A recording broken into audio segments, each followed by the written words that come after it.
ஒரு நல்ல மனுஷன் இருந்தார். அவர்கிட்ட இதெல்லாம் காமிச்சு, சார் குடும்ப சூழல்னால நான் வேலைக்கு போகிறேன், எனக்கு இந்த மாதிரி கேட்குறாங்க சார், சீக்கிரம் போனோம் சார்னு. அந்த நல்ல நேரம் அவர் எடுத்தார். அந்த பாஸ்போர்ட் அப்ளிகேஷன் இவ்வளோ வந்திருந்தது சார். அதை எடுத்து என்னோடய அப்ளிகேஷன் எடுத்து, தம்பி நீங்கள் நாளைக்கு காலைல போயிடுங்க உங்கள் ஏரியா போலீஸ் ஸ்டேஷனுக்கு. ஏரியா போலீஸ் ஸ்டேஷனுக்கு போனேன். அவர் வந்து என்னை கேட்டார், உங்களுக்கு கமிஷன் ஆஃபீஸில் ஆள் தெரியுமான்னு. எனக்கு யாரும் தெரியாது. ஆனால் எனக்காக அவர் சொல்லியிருக்காரு. பாஸ்போர்ட் கிடச்சிது, வாங்கிட்டு ஊருக்கு போனேன். ஒரு கவர் கொடுத்துருந்தாங்க. அந்த கவரை பார்த்து பட்டேல்னு ஒரு தாத்தா வருவார், அவர் கூட்டிகிட்டு போகிறேன்னு சொல்லிட்டாங்க. அவருக்கு 75 வயசு, எனக்கு 20 வயசு. அப்போது அவர் வந்து என்ன 21 வயசு எனக்கு. அவர் வந்தார், விஜய் அப்படின்னாப்புல கூப்பிட்டு போனால். வெளியே வந்தால் பாலைவனத்தில் மழை பெய்யுது. நம்ம துபாயில் பெரிய ஆளாக போகிறோம்டா அப்படின்னு நினச்சி கனவுகளோடு நான் போகிறேன். அங்கேருந்து ஒரு 15-20 நிமிஷம் என்னோடய ரூமு. அது ஒரு 6க்கு 3 பெட் ஒன்று கொடுத்து அங்கே கொடுத்தாங்க. அப்புறம் முடித்தோடனே என்னை நேராக கோயிலுக்கு கூப்பிட்டு போனாங்க. சரி, கோயிலுக்கும் போயிட்டோம், கன்ஃபார்ம் ஆகிடுச்சு நான் பெரிய ஆளாக வருதுன்னு சொல்லிட்டு சாமியை பார்த்து அப்புறமா என்னோடய ஆஃபீஸ் போனேன், முதலாளியை பார்த்தேன். ஸோ இப்படி அப்புறம் ஆனால் நான் நினச்ச அளவுக்கு வாழ்க்கை மாறலை.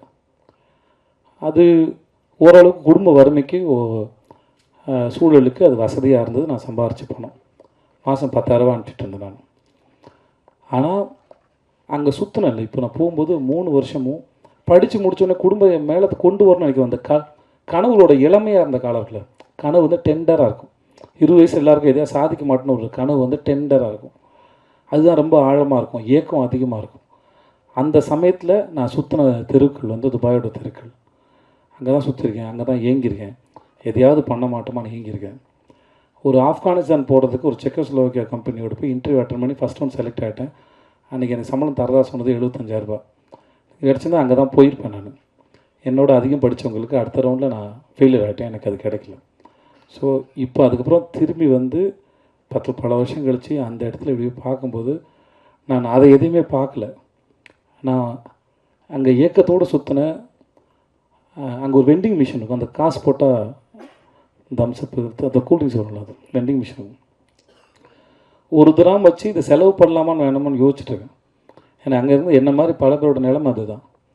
ஏன்னா காசு இஷ்டத்துக்கு செலவு பண்ணிங்கன்னா வீட்டுக்கு பணம் அனுப்ப முடியாது, கொண்டாட்டலாம் முடியாது. அங்கே வியாழக்கிழமை ஆனால் எல்லோரும் ஒன்று கூடுவோம், ஒன்றா சமைச்சு பிரியாணி சமைச்சு சாப்பிட்டுட்டு அப்புறம் துணியெலாம் துவைச்சி காய போட்டுட்டு சாயந்தரம் ஆனால் அங்கே கிரிக் இருக்கும், அந்த ஊரை பரதுபாய் தேரதபம் இருக்கும். அங்கே போய் சும்மா கொஞ்சம் இருந்துட்டு திரும்பி இவ்வளோ தான் இருக்கும். ரூமை சுத்தம் பண்ணுறதும் பாத்ரூம் கழுவுறதும் சமைக்கிறதும் இவ்வளோ தான் வாழ்க்கை. அது இதை தாண்டி கனவு காண கூட நேரம் இருக்காது. ஸோ அந்த ஞாபகங்கள் தான் வந்துட்டு இருந்த ஒழிய எனக்கு இது தெரியவே இல்லை.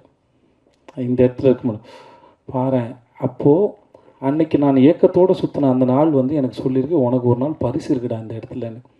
ஸோ ஒவ்வொரு நாள் பின்னாடி வேறு ஒரு நாளோட சேர்ந்து ஒரு முடிச்சிருக்கு.